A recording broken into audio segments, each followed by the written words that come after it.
오늘 우리에게 주시는 하나님의 말씀은 데살로니가전서 5장 18절부터 28절 말씀입니다. 범사에 감사하라. 이것이 그리스도 예수 안에서 너희를 향하신 하나님의 뜻이니라. 성령을 소멸하지 말며 예언을 멸시하지 말고 범사에 헤아려 좋은 것을 취하고 악은 어떤 모양이라도 버리라. 평강의 하나님이 친히 너희를 온전히 거룩하게 하시고 또 너희의 온 영과 혼과 몸이 우리 주 예수 그리스도께서 강림하실 때에 흠없게 보존되기를 원하노라. 너희를 부르시는 이는 미쁘시니 그가 또한 이루시리라. 형제들아, 우리를 위하여 기도하라. 거룩하게 입맞춤으로 모든 형제에게 문안하라. 내가 주를 힘입어 너희를 명하노니 모든 형제에게 이 편지를 읽어주라. 우리 주 예수 그리스도의 은혜가 너희에게 있을지어다.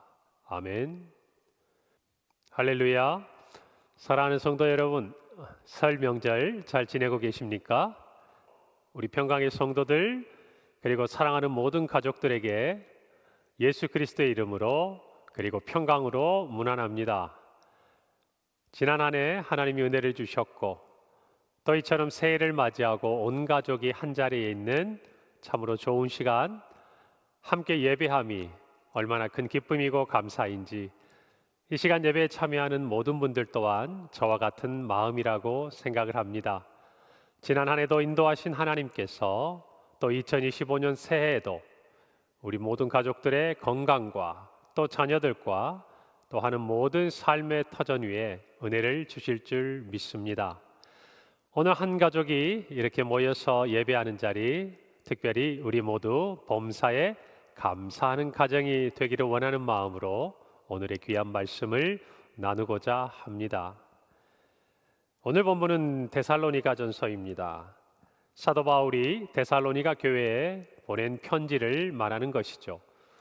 데살로니가 교회도 초대교회 여러 교회들과 마찬가지로 많은 핍박과 어려움 또는 유혹 가운데서 신앙을 지키는 힘겨운 싸움을 하고 있었습니다.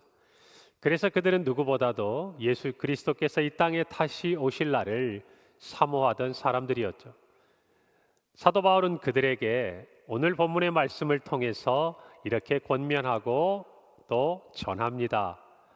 마지막 때를 살아가는 성도는 경건하고 거룩하게 살아야 한다. 그리고 오늘 함께 읽은 말씀처럼 그 첫 출발은 감사라고 우리에게 가르쳐 주고 있습니다. 사랑하는 성도 여러분, 이 마지막 때에 하나님이 기뻐하시는 성도로 살아가려면 우리가 맨 먼저 붙들어야 할 마음이 바로 감사하는 마음입니다. 앞서 말씀드린 대로 지난 한 해가 우리에게 감사로 기억된다면 2025년 또한 하나님께서 우리의 삶에 감사로 채워주시리라 믿습니다. 프란시스 웨퍼는 인류의 첫 번째 범죄는 감사의 결핍에서 비롯되었다라고 말하고 있습니다. 하나님께서 에덴 동산을 만드시고 그곳에 있는 모든 것들을 허락하셨지만 하나님과의 언약의 상징으로 선악과만 먹지 말도록 하셨습니다.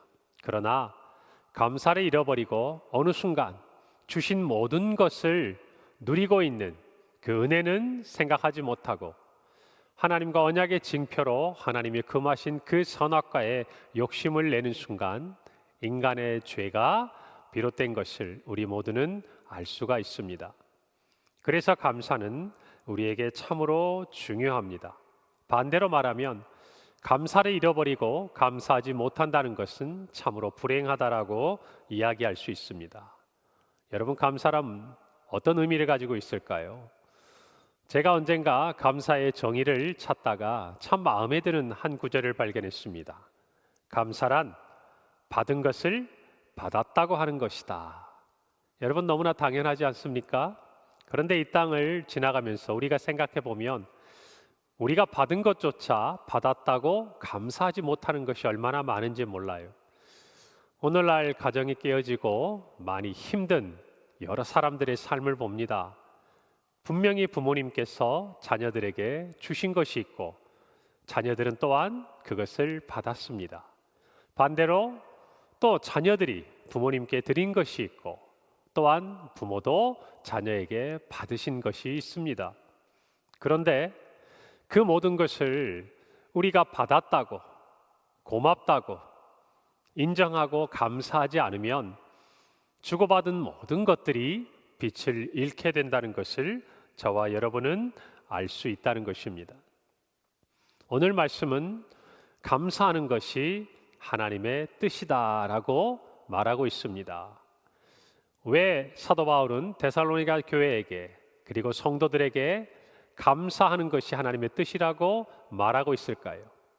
감사는 우리의 의지보다 그것이 하나님의 뜻인 줄 알고 순종하고자 하는 우리의 모습이 있을 때 더욱 우리에게 힘있게 자리 잡기 때문입니다. 저와 여러분의 의지는 얼마든지 상황에 따라 또 여건에 따라서 달라질 수가 있지만, 그러나 어떠한 상황에서라도 그것이 하나님의 뜻인 줄 믿고 그 하나님의 뜻에 순종하고자 한다면 반드시 우리에게 주신 감사는 발견될 것이고 또 지켜가게 되리라고 믿습니다. 또한 사도 바울은 말합니다. 감사가 범사에 이루어져야 된다고 우리에게 알려주고 있습니다. 여러분, 우리는 매일 행복할 수는 없습니다. 그러나 매일 감사할 수는 있습니다. 이렇게 되려면 감사는 우리의 삶의 태도가 되어야 하는 것이죠. 탈무드에 보면 세상에서 가장 지혜로운 사람은 배우는 사람이고 세상에서 가장 행복한 사람은 감사하는 사람이다 라고 쓰여져 있습니다. 오늘 저와 여러분이 매일의 삶에 행복을 누리기는 어려울지 모르겠습니다만, 그러나 어떠한 삶 가운데서도 감사할 수 있는 것은 가능하다는 의미가 되겠습니다. 우리가 지난 한 해를 살아오면서도 한번 우리의 삶을 돌아봅시다. 매일 행복하셨습니까? 그렇게 말할 수 있다면 참으로 감사한 일입니다. 그러나 어쩌면 행복이라는 주관적인 우리의 감정을 뒤돌아보면서도 오히려 더 힘들고 어려운 상황에서 우리의 마음속에 감사가 있었던 그 순간들을 우리는 기억할 것입니다. 하나님은 우리에게 이 비밀을 알려주고 싶으신 것입니다. 그러므로 마지막 때를 살아가는 성도들은 마땅히 감사해야 합니다. 왜냐하면 주님이 다시 오실 그날이 가까울수록 성도로서 이 땅을 살아간다는 것은 결코 쉽지 않기 때문입니다. 믿음을 지키고 하나님의 뜻대로 순종하는 것, 그 모든 삶의 시간 속에는 감사가 뒷받침이 되어야 한다는 말씀이죠. 오늘 함께 모인 우리 모든 가족들도 그와 같은 감사의 마음을 가지시기를 바랍니다. 우리의 뜻과 우리의 의지를 가지고 감사하기 전에 먼저 하나님의 뜻이 우리의 삶에 감사하는 것임을 우리 인정하십시다. 고백하십시다. 그리고 우리의 삶의 모든 순간마다 범사에 감사하십시다. 그렇게 될 때 우리의 삶은 경건과 거룩의 모습을 가지게 된다고 성경은 말씀하고 있습니다. 감사하는 사람이 성령을 소멸하지 않습니다. 감사하는 사람은 말씀을 소중히 여깁니다. 그리고 범사에 좋은 것을 취하게 되고 악은 그 모양조차 버리게 됩니다. 오늘 우리가 감사함으로써 얻을 수 있는 유익이 참 많은 것이죠. 그리고 감사하는 성도를 평강에 하나님께서 거룩하게 하십니다. 그리고 우리를 보존하시는 것이죠. 우리는 이것을 위해 더욱 기도하고 또 주 안에서, 가족 안에서, 우리가 성도의 교제 안에서 서로 사랑하고 문안하는 것, 그것이 바로 감사하는 사람들의 삶의 모습이라 할 수 있겠습니다. 이제 설 명절을 지나는 우리 평강의 모든 성도들과 사랑하는 가족 모두 올 한 해도 하나님의 뜻에 순종하며 더욱 감사하고 범사에 감사하는 은혜가 충만하여서 올 한 해 주님의 다시 오심을 사모하며 경건과 거룩의 삶을 살아가기를 간절히 바랍니다. 함께 기도하겠습니다. 하나님 아버지, 은혜를 감사합니다. 우리에게 감사의 비결을 알려주시고 또 이 마지막 때를 살아가는 우리 모두에게 감사함으로 참으로 주님이 기뻐하시는 경건과 거룩의 삶을 살아가도록 가르쳐 주시고 인도해 주셔서 감사합니다.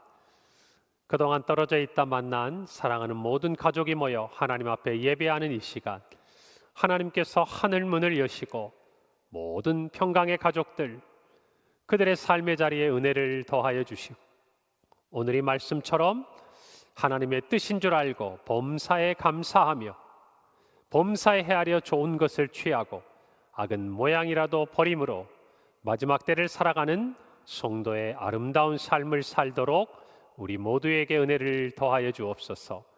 지난 2024년을 하나님의 은혜로 간직하고 2025년 감사로 열어가는 우리 모든 평강의 가족들, 그리고 함께한 모든 형제들, 주께서 이 약속 안에서 붙드시고 인도해 주옵소서. 감사합니다. 예수님의 이름으로 기도합니다. 아멘.